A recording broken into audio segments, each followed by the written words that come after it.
சக்கரை பொங்கல் செய்வது எப்படின்னு பார்க்கலாம்.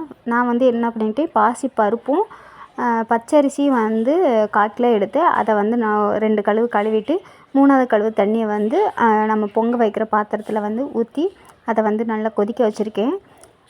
நல்லா கொதி வந்தோடனே கொதிஞ்சிருச்சு. கொதி வந்தோடனே கொஞ்சம் நம்ம அரிசி கழுவி வச்சுருக்கோம்ல, அரிசியும் பாசி பருப்பும் அதை வந்து அதுக்கு தேவையான அளவு தண்ணி மட்டும் வச்சுட்டு மிச்ச தண்ணியை வந்து நான் ஒரு பாத்திரத்தில் எடுத்து வச்சுட்டேன்.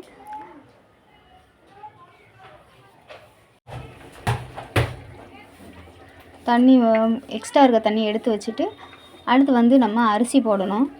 கழுவி வச்சுருக்கிற பச்சை அரிசியும் பாசி பருப்பும் ரெண்டே வந்து இப்போ கொஞ்சம் கொஞ்சமாக போடுவோம். கொதிக்கிற உலையில் வந்து கொஞ்சம் கொஞ்சமாக போடுவோம். அதுக்கு முன்னாடி வந்து இது சாமிக்கு பொங்கல் வைக்கிறனால என்ன பண்ணுறேன்னா 3 சைடு வந்து கொஞ்சம் கொஞ்சமாக எடுத்து அது பொங்கல் பானையை வந்து சுற்றி வைக்கிறேன். ஆக்சுவலாக இது எல்லோரும் செய்வாங்க. நான் வந்து இன்றைக்கி தான் ஃபஸ்ட்டாக பொங்கல் வைக்கிறேன். அது கோயிலில் போய் வைக்க முடியல அப்படிங்கிறதுக்காக வீட்டில் இருந்தே பொங்கல் வச்சு எடுத்துகிட்டு போயிடலாம் அப்படிங்கிறதுனால வீட்டிலே பொங்கல் வைக்கிறேன். கொஞ்சம் கொஞ்சமாக எடுத்து நம்ம கழுவி வச்சுருக்க அரிசியும் பாசி பருப்பையும் சேர்த்துக்குவோம்.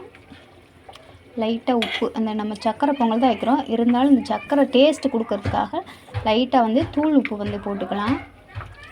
போட்டுட்டு நல்லா கிண்டிட்டு வேகிற வரைக்கும் வெயிட் பண்ணணும்.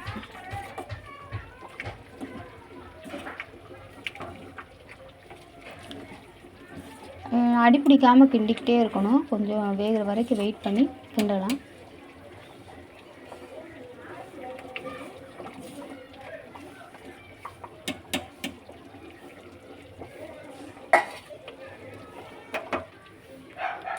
அப்புறம் அது அரிசியோடு வந்து முந்திரி, திராட்சை, ஏலக்காய் அதை வந்து போட்டால் அது சேர்ந்து வேகணும் அப்படிங்கிறதுக்காக முந்திரி, திராட்சை, ஏலக்காயை சேர்த்து அரிசி பாசிப்பருப்போடு சேர்த்து போடுறோம்.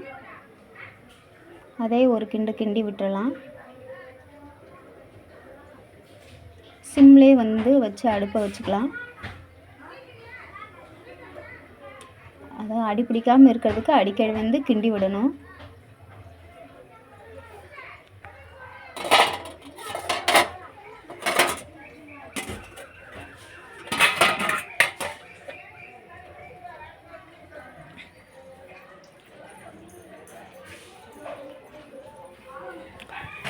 அடிக்கடி கிண்டி விட்டுக்கிட்டே இருக்கணும்.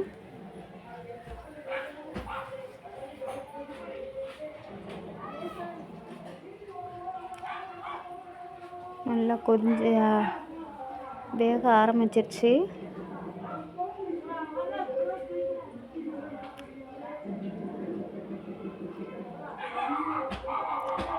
நல்லா வேகணும். பொங்கல் வந்து நல்லா குழையணும், பொங்கல் ஆகணும்.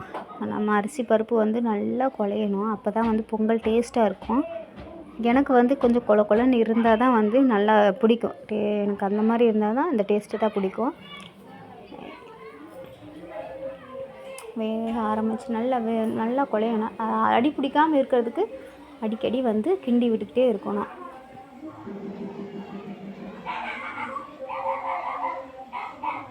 ஓரளவு வெந்துருச்சு. இப்போ வந்து நம்ம தட்டி வச்சுருக்க மண்டை வெல்லம், இப்போ வந்து 1/4 கிலோ அரிசிக்கு 1/4 கிலோ மண்டை வெல்லம் தட்டி வச்சுருக்கேன். அந்த மண்டை வெல்லத்தை போட்டு அப்படியே கிண்டலாம். இப்போ தான் ரொம்ப கவனமாக இருக்கணும். ஏன்னா வெல்லம் போடுறதுனால வந்து இன்னும் இலகி கொடுக்கும் சாப்பாடு. அதோட வந்து அடி பிடிச்சிரும். அதனால் வந்து கிண்டி விடணும், ரொம்ப கவனமாக கிண்டணும். கொதிக்கிற நம்ம சாப்பாடு பாருங்கள், மண்டை வெல்லம் நல்லா மிக்ஸ் ஆகிடுச்சு. ஒரு கலர் வந்துடுச்சு, பொங்கல் கலர் வந்துடுச்சு பாருங்கள். நல்லா பொங்கல் ரெடி ஆகிடுச்சு பாருங்கள். இதில் வந்து கொஞ்சம் தேங்காய் பூ போட்டுக்க. ஏன்னா பொங்கல் வந்து எல்லார் வீட்லேயும் வைப்பாங்க. இருந்தாலும் நம்மளுக்கு வந்து நம்ம வைக்கிறது சாப்பிட்ணுன்னு தோணும்ல. எனக்கு வந்து பொங்கல் ரொம்ப பிடிக்கும், என்னோடய பசங்களுக்கும் பிடிக்கும். கொஞ்சம் வந்து தேங்காய் துருவல் போட்டிருக்கேன். தேங்காய் துருவி அதில் கொஞ்சம் டேஸ்ட்டுக்காக போட்டிருக்கேன்.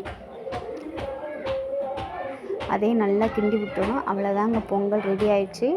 இன்னும் வந்து அடுத்து லாஸ்ட்டாக ஒரு பொருள் மட்டும் சேர்ப்போம். என்ன அப்படின்னா நெய் சேர்த்தா இன்னும் டேஸ்ட் அதிகமாக இருக்கும். ஓகேங்களா? இப்போ நெய் ஊற்றி வச்சு இன்னும் கிண்டி பொங்கல் ரெடி ஆகிடுச்சுங்க. நீங்கள் புதுசாக பொங்கல் வைக்கிறீங்க அப்படின்னா வந்து என்னோடய சேனலை ஃபாலோ பண்ணுங்க. இல்லை நீங்கள் வந்து ஆல்ரெடி பொங்கல் நல்லா வைப்பீங்க அப்படின்னா நான் பொங்கல் வச்சது கரெக்டான மெத்தட் அப்படிங்கிறத கமெண்டில் சொல்லுங்கள். ஓகே, பாய்ங்க. அடுத்த வீடியோவில் பார்க்கலாம்.